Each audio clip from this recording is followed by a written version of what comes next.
Good afternoon. We'll now start.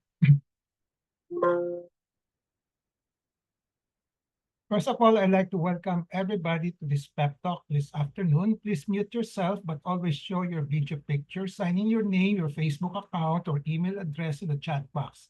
Please include the names of companions attending with you. Use the chat box to ask questions and make comments while the pep talk is on. There will be group pictures at the start and end of the pep talk, so please show your faces in the video. A reminder, after the pep talk, please take the online learning evaluation test exercise for mastery of learning and have a perfect score to get a certificate like this, the one shown here. I have placed the link in the chat box. Obtaining 25 OLETE certificates after getting a perfect score on the OLETE will entitle one mentee to a voucher for a RO Hoson medical consultation, either face-to-face or telemedical, the free consultation. Another request, please type in your feedback in the chat box during the open forum and before we adjourn. Thank you. Let's now have a group picture taking before we start the pep talk proper in 2 minutes.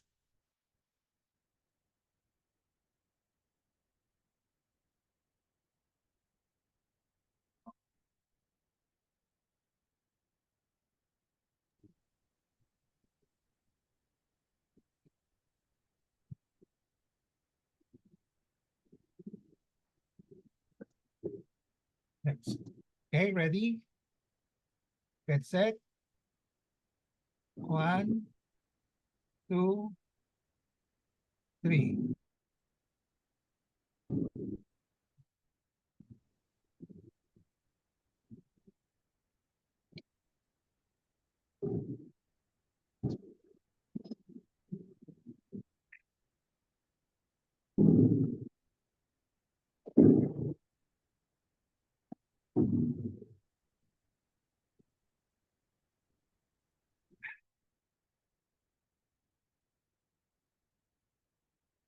I have a patient empowerment program in which I like to empower the lay people or patients to take control in the management of their health. I started the pep talk on May 15, 2021 during the COVID-19 pandemic. There are 3 courses in the pep talk. I completed the core course on October 9, 2021. And then from October 23, 2021 onwards, I've been tackling health disorder and health issue courses. May 18 this year, 2024, marks the start of year 4 of the RO Hoson Pep Talk. How long the pep talk will last will depend on our enthusiasm, discipline, and perseverance. My pep talk today is entitled Breast Physical Exam and Ultrasound Diagnosis, Reconciling Differences. The empowerment objective is for the lay people to have an essential understanding on this topic, breast physical exam and ultrasound diagnosis. Reconciling the differences is to note that there will be differences between the physical exam diagnosis and the ultrasound diagnosis, and how do we reconcile that as part of our health management. My pep talk today will include the following. What is a diagnosis? What is a medical diagnosis? What is a breast physical exam diagnosis? What is a breast ultrasound diagnosis? Do breast self-exam, breast physical exam, and ultrasound diagnosis always tally or jive with each other? What are examples of differences of breast physical exam and ultrasound diagnosis? And what to do if the breast physical exam and ultrasound diagnosis do not tally, do not jive, are not the same, or have differences or discrepancies. So what to do? My pep talk today will contain as a disclaimer, it will contain my thoughts, perceptions, opinions, and recommendations, or TPORs, culled from personal experience as well as from the writings of other health professionals, which I try to read as much as possible. Let's start with the first topic. What is a diagnosis? What is a medical diagnosis? Diagnosis used as an action verb, meaning such as to diagnose or to make a diagnosis, means investigation or analysis of a cause or nature of a condition, situation, or problem, such as a diagnosis of an engine trouble or diagnosis of a health concern. So diagnosis can be used non-medically as well as medically. But diagnosis as a noun means a statement or conclusion from the prior investigations and analysis. So, eto, you do the first step, action verb to diagnose. Okay. Then after that, you come out with conclusion. What is the diagnosis? So medical diagnosis is simply diagnosis of a patient's medical concern. What is a breast physical exam diagnosis? Diagnosis after a physical examination of the breast. This is essentially the simplest definition of that breast physical exam diagnosis. There are two components or steps in arriving to a breast physical exam diagnosis. Number one is the so-called process. Okay, so you do the physical examination of the breast. Usually, what are being done are inspection and palpation by a physician. So when you say physical examination of the breast, it implies that it's the doctor doing it, okay, or a health professional. In contrast to when you say breast self-examination, it can be done by a person herself. Even though if she is a doctor, a doctora, a female doctor, who is doing examination of the breast, we still call it breast self-examination, even though she is a doctor. Okay? So what is meant when we say physical examination of the breast, this is usually done by another person, by a physician or a health professional. So the first step is to palpate and to inspect the breast, okay, as part of the basic procedure in physical examination. And then after that, after getting all the data, the findings of on inspection and palpation, okay, the data are processed to come out with a conclusion or concluding statement, which is the diagnosis. So diagnose first, then diagnosis, okay, using physical examination methods, and then come out with a diagnosis of whether there is a problem in the breast or not. So the first component of a physical examination with the breast is that you inspect and palpate for any abnormality of the breast. And then if one is seen, pag may nakita, describe the characteristics. Usually, first the size, the location, the consistency, the nature, whether it's solid or cystic, the border or the edge of the mass, mobility, whether it's fixed or not fixed, it's movable, tenderness of the mass, kung masakit, then lymph nodes, etc. Okay. So the second component is to process the findings on inspection and palpation and to come out the concluding statement. Number one, possible conclusions will be normal ito yung breast niya or abnormal, something unusual. So if abnormal, stating the name of the disease or disorder. So when we talk about physical examination of the breast, it's usually done by a doctor. The doctor should be able to name the disease, okay, after saying it's abnormal. No? But for lay people who is doing breast self-examination, pwedeng sabihin, ay, there's something abnormal, it's normal, something abnormal, pero mahirapan sila mag-state ng pangalan ng sakit unless they are empowered through health education. Okay. So the doctor, abnormal, he or she named the disease, and usually they start with the general terms, or at times they can go to more specific terms, especially those who are subs or specialists in breast. For the GPs, probably they can just use the general terms.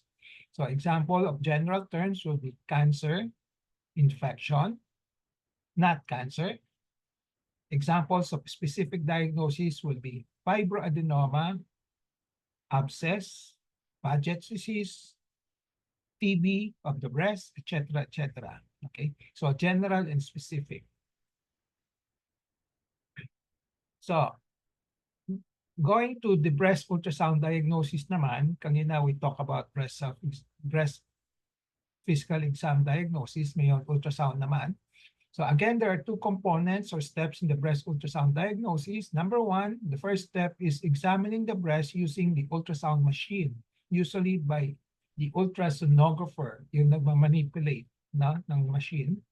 And then after that, processing the findings on ultrasound to come out with a concluding statement. So, as I said, the first step is examine the breast using the ultrasound machine. And then if one is seen, if there's some abnormality seen, kung may nakitang unusual abnormality, then the ultrasonographer will describe the characteristics, whether in terms of size, whether it's solid versus cystic, borders, and others. Then the second step that the ultrasonographer will do will be to make a concluding statement. Okay? So, ito yung mga samples.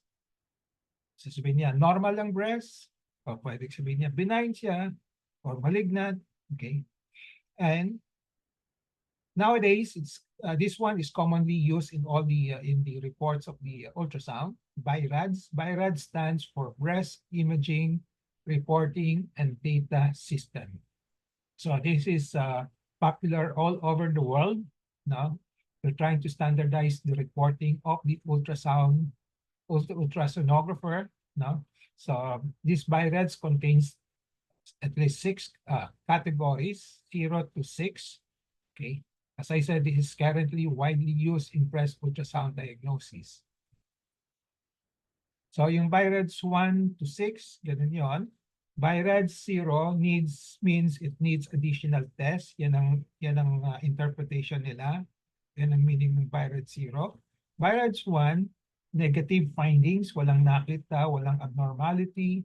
Then BI-RADS 2, okay, there is a finding pero benign siya. Okay, quite certain yung doktor na benign siya. BI-RADS 3, probably benign. Okay. So may mga subjectivity, may konting may mga probability of benign. Hindi siya siguradong 100% benign. Then BI-RADS 4, okay, the ultrasonographer finds something, make him suspect that there is some abnormality. Okay. When you talk about suspicious for abnormality, usually they refer to a possible cancer. Okay. Now, BI-RADS 4, under 4 may mga ABC pa yan in different categories. Okay. 4A will be mildly suspicious, then 4B is moderately suspicious, and then 4C is very mataas ang suspicion yon. Okay. Then BI-RADS 5, highly suggestive of cancer. Okay. Highly suggestive of cancer. And then for BI-RADS 6, nilagay nila yung BI-RADS 6, pag may biopsy na yung pasyente sa breast at turn out to be cancer, and then they make an ultrasound. So i-input nila yung diagnosis ng biopsy, and then they will just categorize it as BI-RADS 6 kasi may biopsy na. No? So 1, 0, 2, 6. Do breast physical exam and ultrasound diagnosis always tally with each other? Okay. This is a pertinent question that everybody will ask, especially the lay people. Okay. So the answer here is it's no, not always. No, not always. Reasons? There may be findings seen on physical examination and not seen on ultrasound and vice versa. Okay, so hindi siya nagtatali. May nakita sa physical exam, pero hindi nakita sa ultrasound. That's one example of the results, the diagnosis do not tally. Number 2, there may be different interpretation of findings on physical exam and ultrasound. different interpretations kasi very subjective ito, human beings lang ito. Okay? So, ang interpretation ng isang doktor ay ganon, another doctor iba naman, pero kahit na the same patient, iba yung interpretation. Ganon din sa ultrasound, given the same ultrasound results, dalawang doktor ang nagbabasa, you can expect different interpretations. They will not always be the same. Okay. Number 3, there may be different interpretation of the characteristics of the finding on physical examination and ultrasound. Sinabi ko kanina, after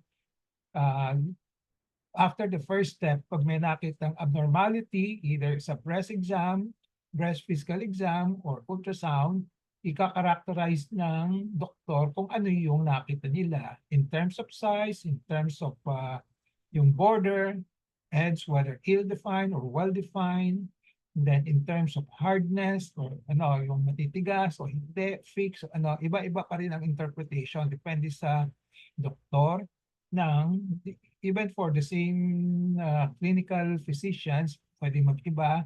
What more for the clinical, yung mga interpretation ng ultrasonographer and the clinician, nag-iiba pa rin. And of course, the last one is that there may be different conclusions. No? Conclusions means pwedeng by REDS 1, 2, 3 sa ultrasound, and then dito sa physical examinations, sabihin ng doktor, ay, benign siya, hindi siya cancer. Okay, the other way around. Okay.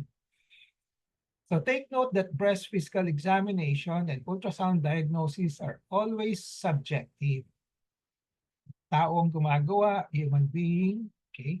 So it's operator dependent. No? Kung sinong gumagawa, doon tayo magre-rely, hindi natin alam kung ano magiging findings niya. Okay? So there may be different terminologies used. That's another factor that will contribute to this findings that the ultrasound and physical exam diagnosis do not always tally. Kasi iba-iba yung terminology na ginagamit ng mga doktor din. No? Either the clinician doctor or the ultrasound doctors. And lastly, there may be different concept or perception on findings on the examination findings. Yung iba, ay hindi siya bukol, pero yung concept ng iba, bukol siya, hindi naman talagang bukol.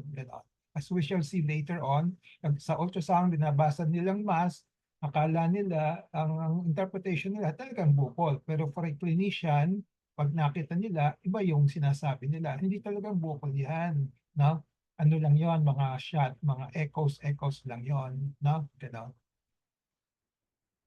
So what are examples of differences of breast physical exam and ultrasound diagnosis? The sizes of the masses in physical examination and ultrasound are usually not the same. Understandable and acceptable if the discrepancies is small, say not more than 2 cm difference. Pagka konti lang difference, pwedeng tanggapin, no? So, hindi siya masyadong issue, but usually they are not the same. No? And then what are read in the ultrasound as masses or nodules may not be really masses, but just fibrous tissues. Yung nababasa sa ultrasound, sabihin nila, bukol, okay, lahat ko may nakitang may mga special echo doon, sabihin nila, bukol, pero for the clinicians, it's not really bukol, no? It's a fibrous tissue. No? If the masses seen on ultrasound are palpable on physical examination, then the masses really exist. So that's the guideline that I usually use. Kung may nakita sa ultrasound at nakakapako, sabihin ko, talagang may bukol. If not, the clinician has to decide what to do. Bukol ba talaga ito yung sinasabi ng ultrasonographer o hindi? Na? Breast clinicians, physicians, by the way, when I say breast clinician physicians, these are those who manage the patient, no? on a active basis. No? Unlike yung ultrasonographer, these are also doctors, but they are more of diagnosticians. No? Okay. So breast clinician physicians usually are more specific in their physical examination diagnosis. They usually give the names of the disease is found, both benign conditions and the disease and cancers. Okay.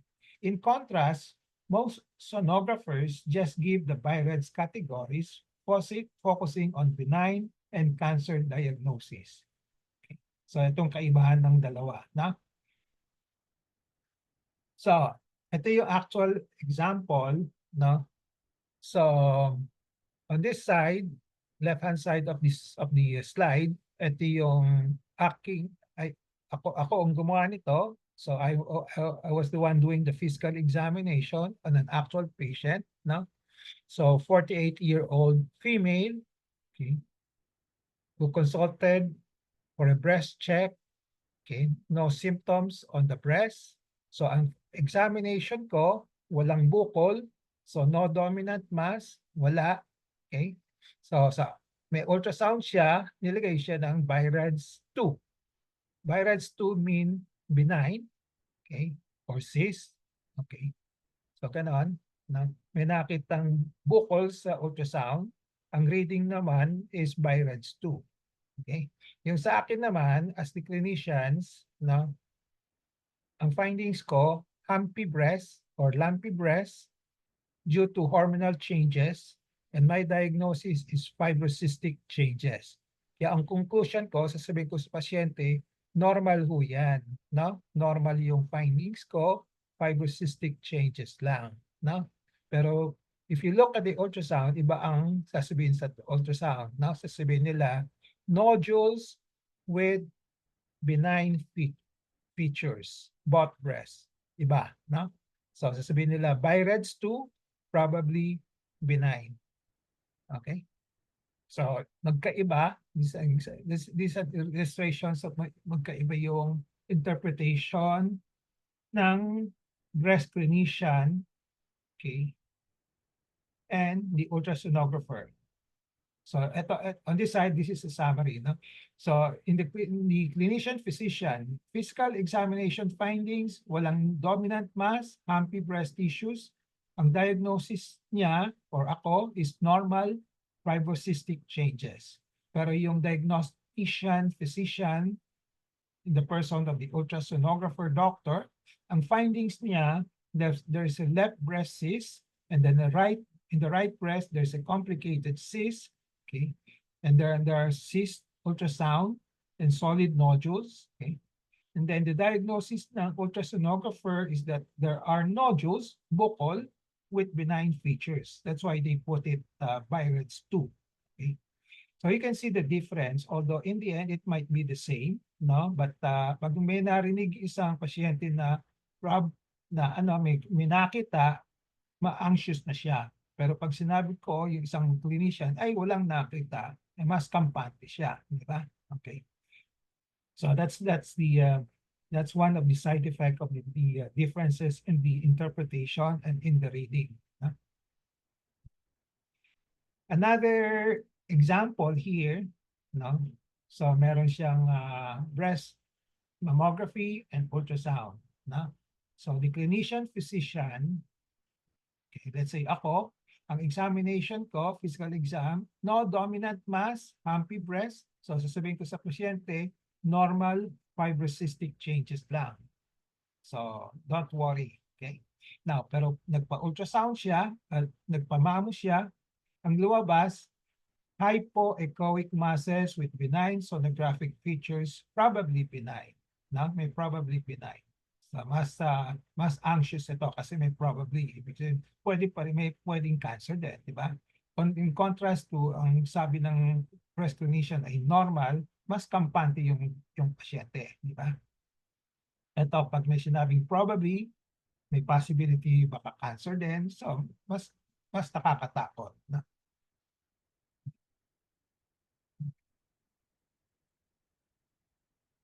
Ito yung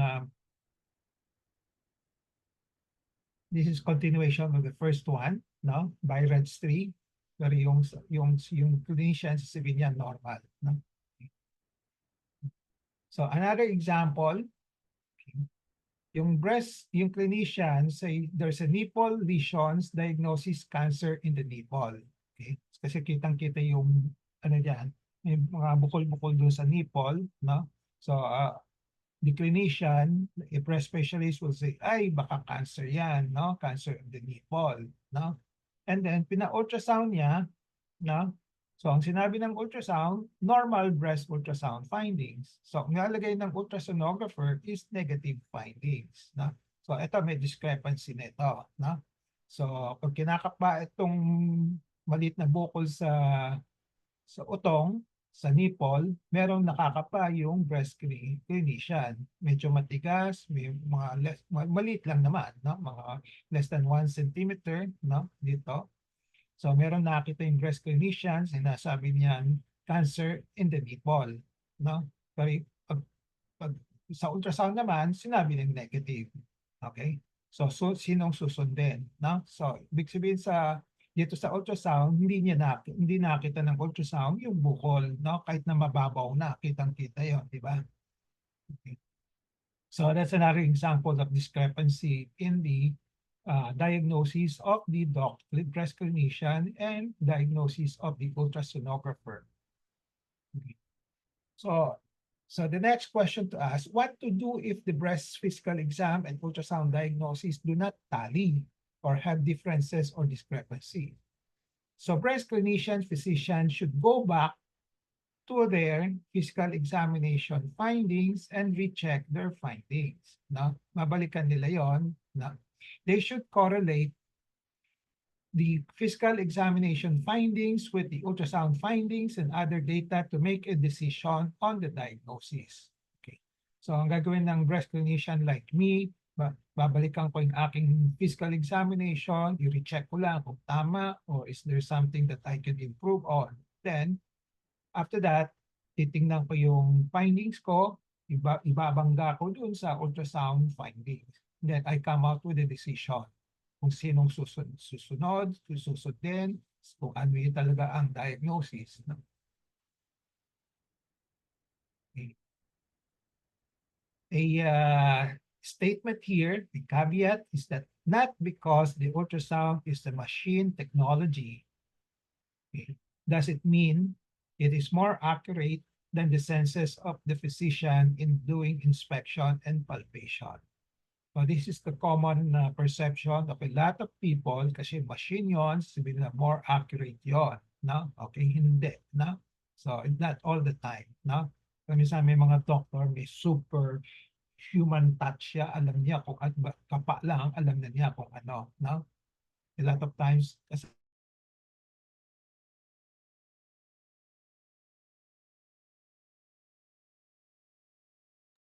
mic test. Hello? Nawala, no? Okay na po ngayon, Doc. Yes, Doc. Okay na, Doc. Na-resume ka na ulit. Okay. You're back. Kailan nawala, no? Hindi naman. Yes. Lang. Okay. Nakabalik na ako, no? Okay. Okay, let's continue.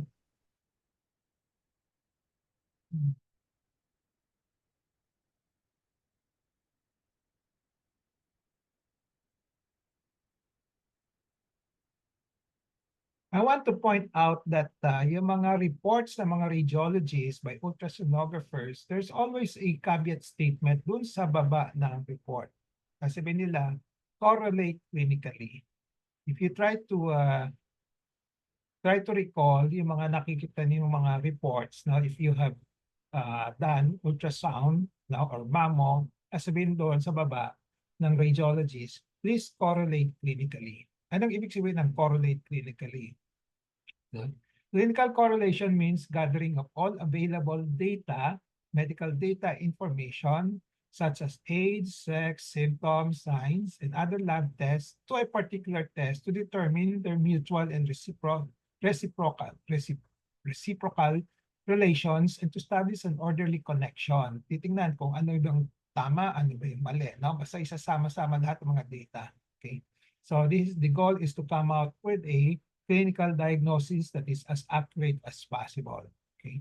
So ibig sabihin, yung report ng radiologist, report ng examination, physical exams might not stand alone. So pagsasama-sama lahat, and then i-analyze ulit. No? Okay. Ito yung kadalasan nakikita ninyo. No? Ito. this the radiologic interpretation is only a part of the overall assessment of a patient's condition. Sabi nila, ito lang, isang parte lang ito. It must be correlated with the clinical means physical exams, symptoms, aids, no? And then laboratory and other ancillary parameters for a comprehensive analysis. Therefore, sabi nila, radiology reports are best explained by the attending physician to the patient. So kadalasan, hindi in-explain ng ultrasonographer to the patient themselves. Now, when they examine the patient, they would rather the attending physicians or the clinicians be the one to explain. Now, the breast clinician, physicians, and radiologists, sonographers should confer with each other, particularly clinicians approaching the ultrasonographers. Okay? So, kasi ang final decision will be the clinicians. So, dapat, no, yung clinician should approach the ultrasonographer and ask, ano ba talaga ang reading nyo? Baka pwede bang ganon, ganon, no? Okay. So, this is how the discrepancies between the ultrasound diagnosis and diagnosis of the physical exam should be dealt with. The breast clinician, physician, may decide to repeat the ultrasound in another institution by another sonographer. Ito yung pwedeng gawin ng breast clinicians kung merong discrepancy. So, kasi very subjective, may konting subjectivity, may subjectivity yung ultrasound. So, papagawa niya sa ibang ultrasonographer sa ibang institution. So, this is the same as getting a second opinion. No? So, in the end, it will be the breast clinician physicians who will explain the ultrasound reports to the patients and the differences and discrepancies if present. And in the end, it will be the breast clinician physicians who will decide what to do next. So if both are not certain of the diagnosis, then another test such as biopsy may be done. So that's another options that can be adapted. No? Okay. So I think that's the last slide for this for this lecture. So I have discussed all of this. What is a diagnosis, medical diagnosis, breast physical exam diagnosis, breast ultrasound diagnosis? Do they always tally the breast physical exam and ultrasound diagnosis? And what are examples of differences? And what to do kung merong discrepancies between the physical exam and ultrasound diagnosis?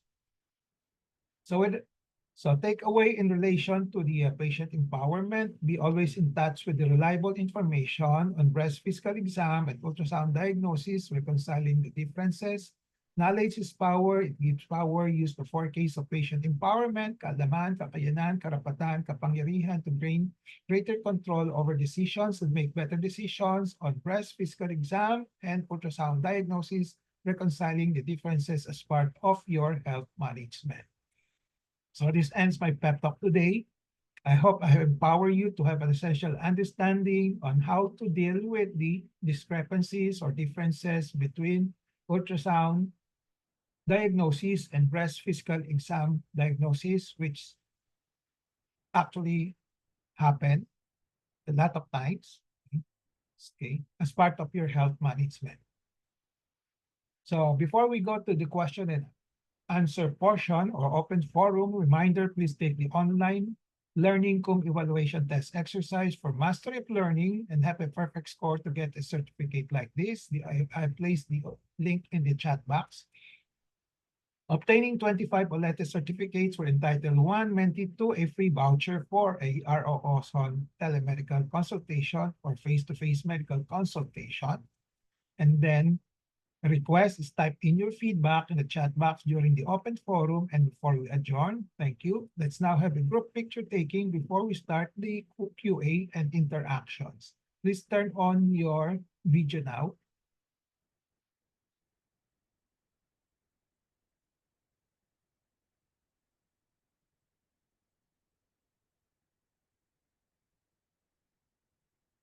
One. Okay, ready? 1, 2, 3.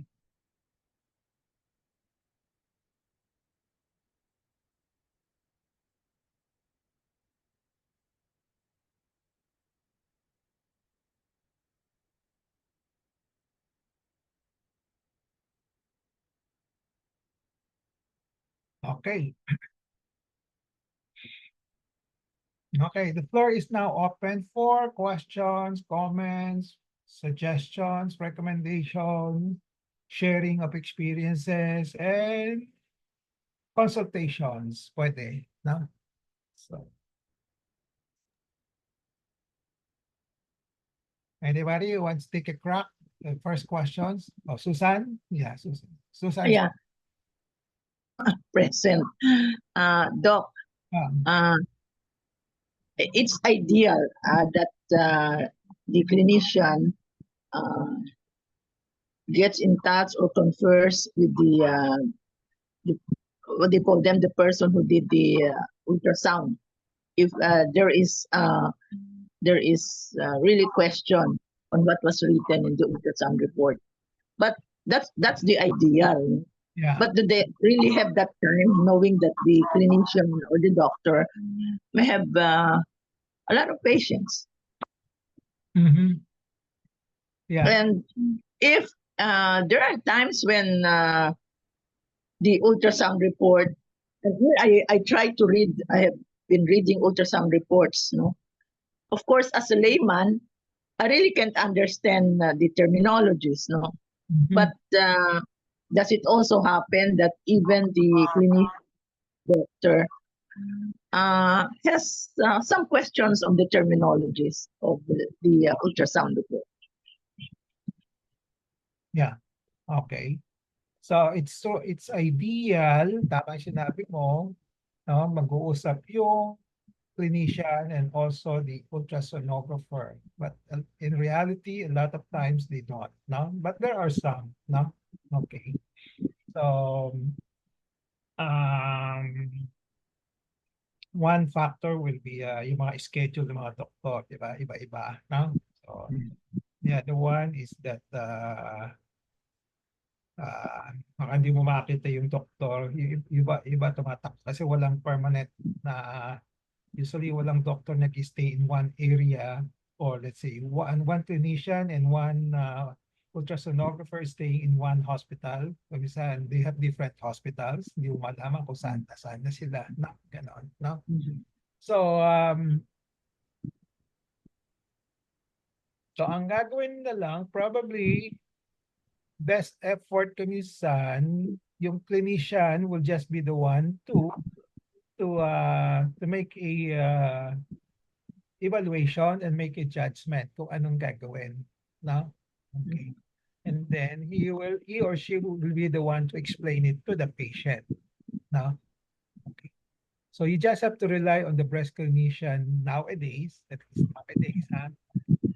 Kasi sa ngayon, mahirap nga i-get the ultrasonographer and also the breast clinician together and then agree on ano ba yung ibig sabihin yung ganito, ganun ibig sabihin ganito, na dapat natin sabihin sa mga pasyente, ganon, no? Okay. During our time, during mga 30 years ago, no, there was an attempt by my mentor, no, to get all these specialists together and then talk about it, no? Para to reconcile the differences, para for the sake of the patient, no? Para hindi nagugulo ang mga pasyente, no? Pero hindi siya na-sustain, no? Okay. Hindi siya na-sustain. Kaya ngayon, ang ginagawa ng medyo magulo, but in the end, it will be the breast clinician who will make the decision, no? Okay. Kasi in the end naman, even the radiologist will tell you, talk to your clinicians, to your specialists, and then she will be the one to make the decision. Explain as well to make the decisions. No? Okay. Okay. Okay, thank you. So, do you have any suggestions? Paano? Actually, I don't have, no. But again, after hearing your session, and considering that nowadays doctors are, let's say the good doctors and they have lots of patients who go to them, and I was thinking, the clinician, the doctor, and the radiologist don't really have that time to confer. they might do that for extremely yung cases na talagang Kailangan. yeah. Oo. Yeah. Okay, thank you. So, would you like to say something, Ray Benjamin? Ganda yung issue na pinasok ni Susan. Yeah, parang that's why now parang naging uso yung mga multidisciplinary na approach na discussions lalo na sa mga cancer. Nag-uusap yung mga surgeon, med-onco, rad-onco and the radiologist kung ano yung best treatment for the patients. Okay.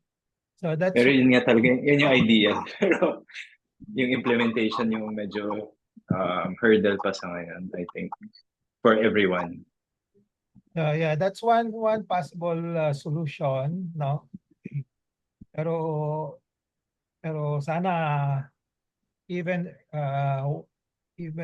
mas maganda may one step before that, no? Kasi when you come out with a multidisciplinary conference, no, matrabaho rin yan. You have to gather the people together, no? And then a lot of times di rin sila magkasundo, di ba? Okay. So the best still to come out yung society, probably the Society of the Ultrasonography Radiologists, Society of the Breast, mga specialists will come together and make a parang workshop, talk about the problem, then come out with the possible solutions, no? Okay. So that should be the idea, the first step. And then after that, kung di magawa, and then at least the breast clinician, you have to look for a breast clinician who will be conscientious, no, in investigating and trying to reconcile the differences, no? Okay. And then who is open also to talk to the radiologist or the ultrasonographer. That's the second step. The third step is multidisciplinary approach already. No? Okay. Okay, Susan? Yes, Doc. Thank you.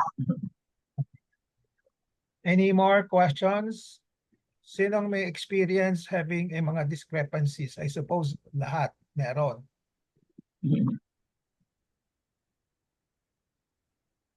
Anybody? Wala?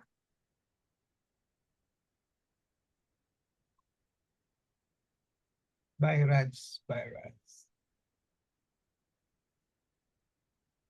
Napapansin ninyo maraming iba-ibang terminology? Yes or no? Yes. Opo. Kaiba, no? How come it's like that, Doc? Di ba medyo ano yun? It will add to the confusion. Kaya na. If there are different terminologies, might it not add to the confusion? Hindi naman. It will nga. Kaya dapat, sabi ko nga, dapat yung societies, no, yung mga tao should come together and make a stand, no, to improve everything, no, that will not cause confusion, no. Okay. Best effort lang. I don't honestly. I'm also pessimistic about it kasi even all over the world, WHO, no, World Health Organizations, they have some terminologies which are not really being followed by other specialists, no, ganon, by the pathologists, by iba-iba, no. Okay. So in the end, as I said, in the end, it might boil down to the clinicians making a decision for you, no. Okay. Okay. Any other comments?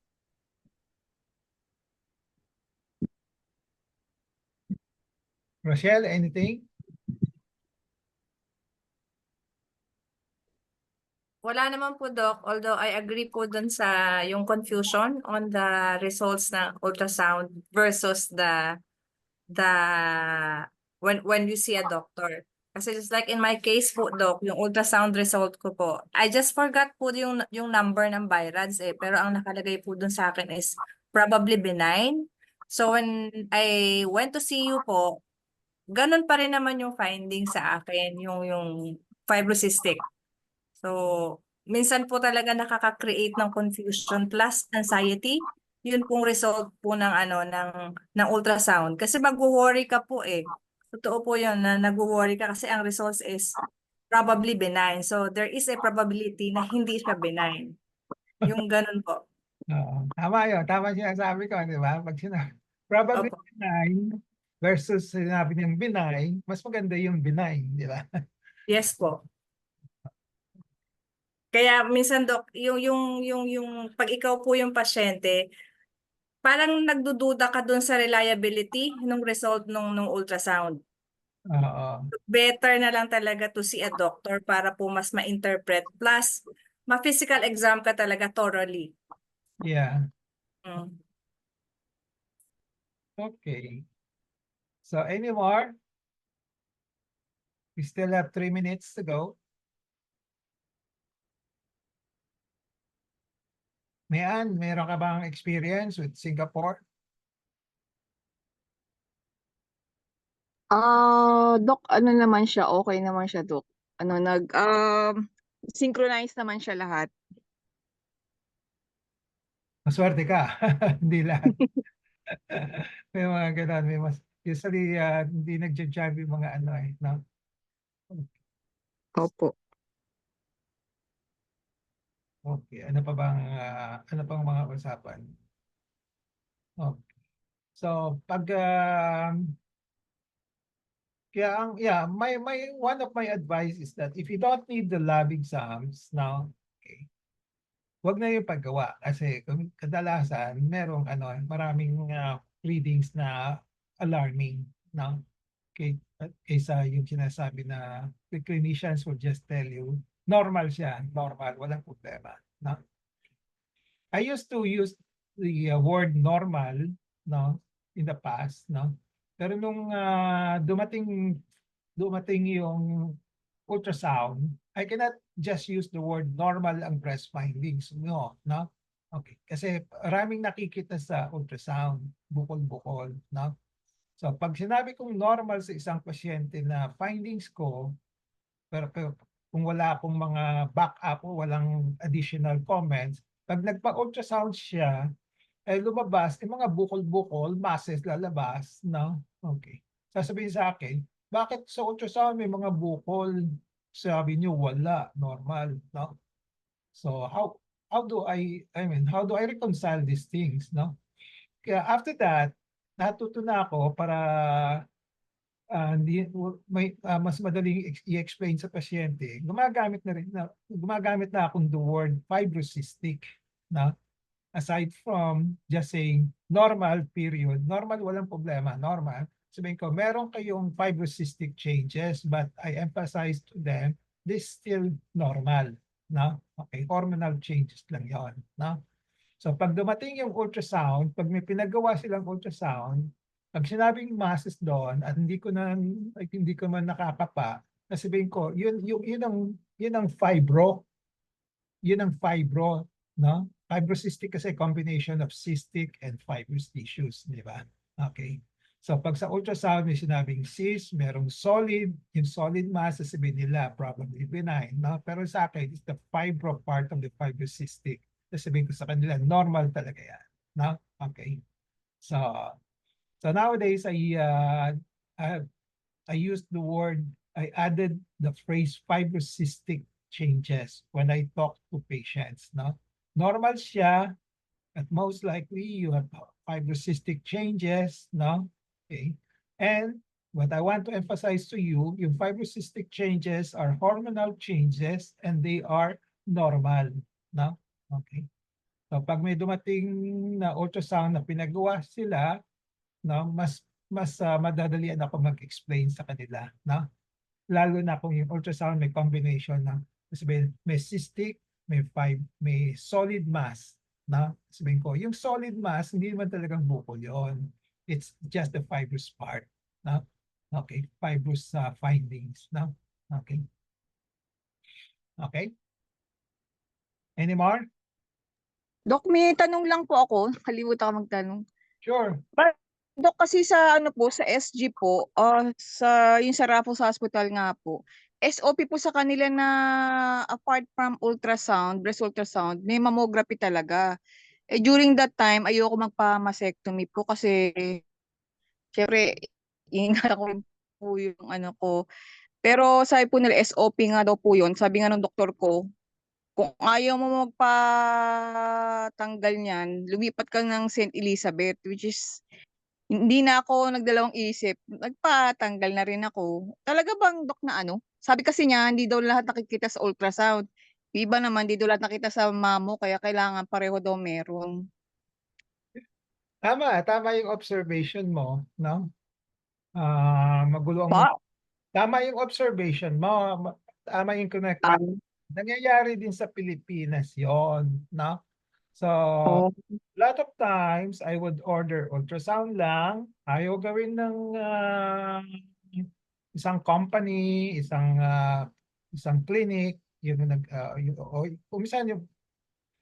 kumisan yung hospital, pero bihira yung hospital nagdi-deny, no? Pero yung may mga clinic na yung gumagawa ng ultrasound at mammo, gano'n, sasabihin nila, we have to do both, no? Hindi pwedeng, Opo. no? Gano'n, no? So palaging merong I have encountered lot of centers na who would require kahit na in order ko lang ultrasound, no? Sasabihin nila, ay kailangan may mammo, no? Okay. So bakit sabi ng pasyente, bakit pinapamamo pa ako? Sabi ko pumunta ka na lang sa ibang centers, no?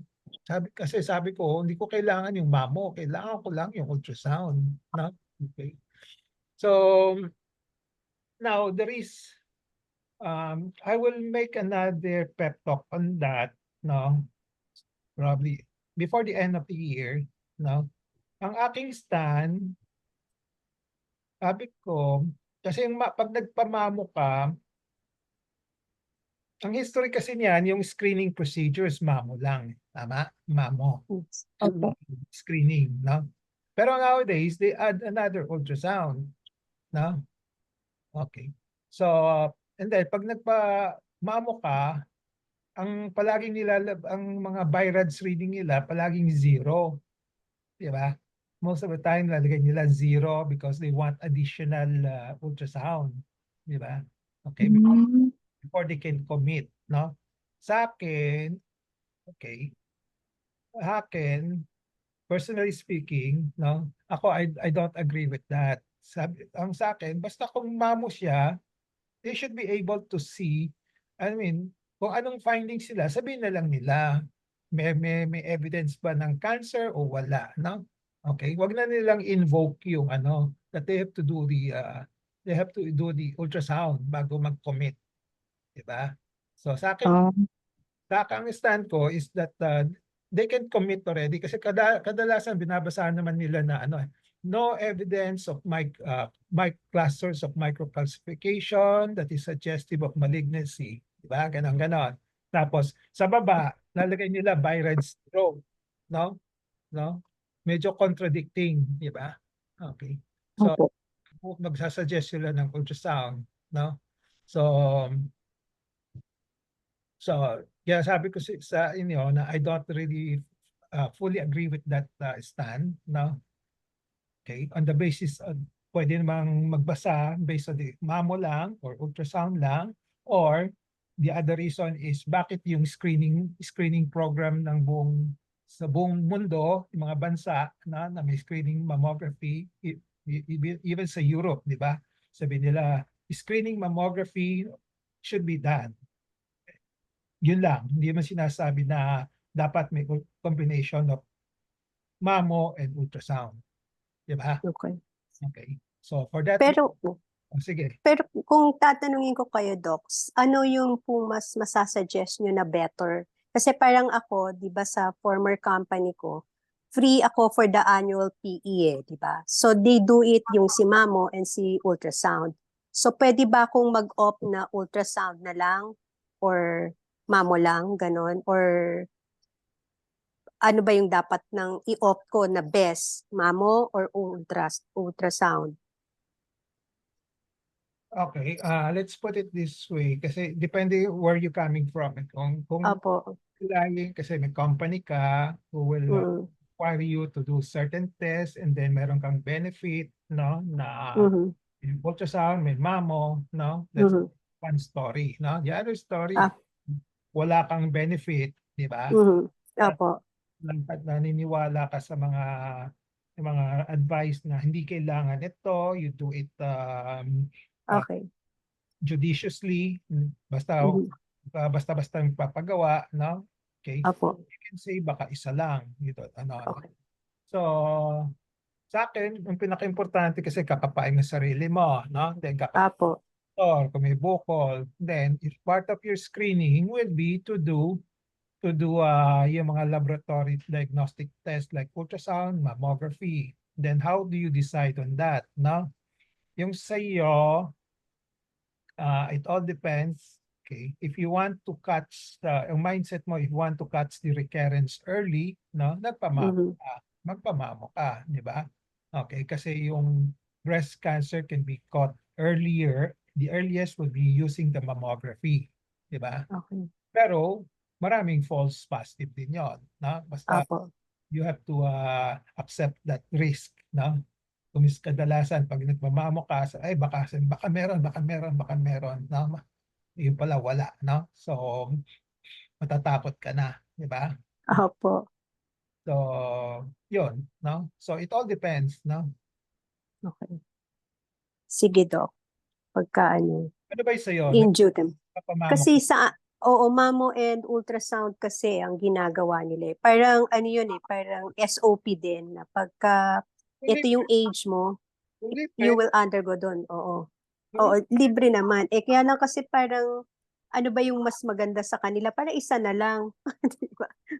Wag na akong, kasi parang si mamo, masakit pa eh. Si mammogram. Di ba? Baka hindi ko alam kung alin ang mas maganda, kung si mammogram o si ultrasound. Yeah. So yeah, may pros and cons. Then Mm. will be actually ikaw ang magde-decide, no? Then of course Mm. doctor specialist like me will also advise you, no? Okay. So Okay. advice ng doctor usually based on the mindset also of the doctors, di ba? Kung ano yung Apo. niwala nila. May mga Mhm. doctors na maximalist, may doctors na minimalist. Minimalist ako. Okay. But in the end, it will be you who will make the decision, no? Apo. Okay, Susan? So, ako hindi na lang, Doc, di ba? Ikaw na. Physical exam na lang. Hindi ko pinagawa, basta minimum is breast self-exam, no? Apo. Apo. Okay. Okay. Thank you, Doc. Welcome. Okay. Doc, another question po. Sige. Bakit, Doc, bali sa SG rin harap sa hospital? Kasi nung ginawan po ako nung first time bago yung operation, siguro nakatatlong plates po ako bago nila na perfect yung mamo. Pero yung after nung operation, anim yata ako, 5, kaya nasimigaw na ako talaga sa sakit. Sakit-sakit ng mamo. Okay. Oo. Ba dapat po alam na po Wow. kagad nila yung size nun? Ano ka, Susan? Opo nga, masakit talaga si mamo. Masakit talaga. Kahit na sinabi mong digital, masakit pa rin. Yun nga po eh. Okay, kasi dapat, that's why 3 beses pinagawa kasi hindi maganda yung result. Hindi naipit na gusto. Yun nga po eh. Diyos ko, ang sakit-sakit. Tsaka Dok, hindi ko maalala kung anong country po na merong butas yung yung pinakamamo nila. Hindi na yung iniipit. Nakalimutan ko anong country yun sa Poland yata. Yung ko yata na experience yung ganun. Hindi, Parang yung Dok, yung butas po yung dalawa. Yung dalawang kama, yun yung pinakamamo nila, hindi na yung iniipit. Parang Poland ko yata na-experience sa Africa. Kung maalala po. But hindi kaya magkakaroon po dito nun? Para hindi masakit? Hindi ko alam. Tanong ko natin kay Dr. Ray Benjamin Hoson. Meron na ba before? Yung ganun yata, well, hindi ko pa nakita yung mamo dito. Pero yung yun yata yung parang yung ginagamit nila sa biopsy. Kasi pag biopsy na mammogram guided, parang pinapahiga sa kama na Okay. nakadapa. Oh, yung Iniipit nakapasok tapos hindi. doon Hindi binabiopsy. So, Yun nga eh. baka Hindi masakit. meron din, pero hindi yung ano, yung Hindi ko routine na mammogram. Hmm.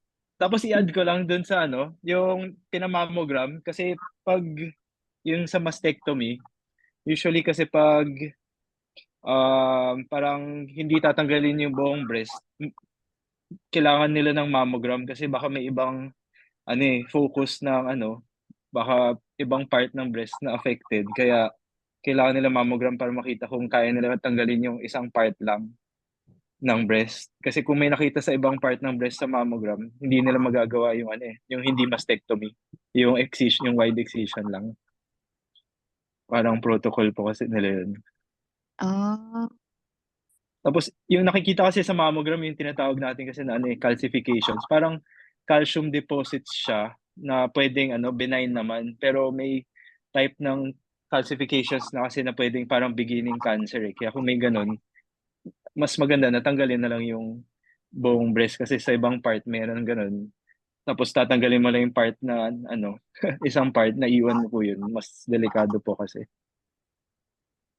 Yun lang. Para lang malinaw ba't pinapamammogram yung ano, at ano, ayaw nila mag ano, yung hindi mastectomy kung walang mammogram. Thank you po, Doc. Malinaw ba? Or may questions pa po ba? Okay, Mian, Susan? Opo, Dr. Ray. Yung calcification kasi hindi nakikita sa ultrasound. Yung ultrasound nakita yung mga bukol talaga. Pero yung mga calcification, yung calcium deposits na pwedeng hindi naman cancer or pwedeng benign or cancerous, sa mammogram lang kasi nakikita. Siya yung parang Ay, pinaka-earliest stages kasi na nakikita. Kaya siguro yun din yung recommend for screening. Yun siguro Tapos po hindi per na Tapos per ano. country parang iba-iba eh. Parang Oo nga eh. recommended every year. Dito parang every year 40 to 50 tapos once nag-reach ka ng 50, every 2 years na yung ano nila screening na mammogram. So iba-iba yung ano timing din ng screening nila.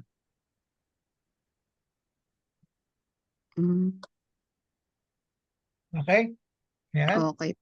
Opo, Doc. Thank you po, Doc. Welcome. Okay po. Okay. Meron pang mga tanong? Sharing of experiences? Okay. Takeaway here is that palaging may discrepancy, not palagi, but most of the time may discrepancy because number one, terminology pa lang magkaiba na, no? Okay. And then iba-iba yung mga doctor na gumagawa, nag-interpret. So may mga discrepancies, no? Okay. So at the moment, it will be your breast specialist who will make the decision, no, kung anong gagawin if there are discrepancies, no? Okay. Okay, so if there are no more questions, we'll call it a day. We'll see each other next week again. No? Okay. Ang topic next week will be oncologist. What is an oncologist? No? Okay. Okay. We'll talk about oncologist. Okay. Wala nang tanong. We'll call it a day. We'll see each other Thank next you. week. Bye-bye. Thank you, Doc. Thank you, Doc. Thank you. Thank you. Thank po, you. Thank you, Doc. Thank you. Thank you, Doc. See you Have a great again day. next week. Bye-bye. Thank you po. Bye-bye. Thank you, Dr. Ray. Bye-bye. Hindi ko na-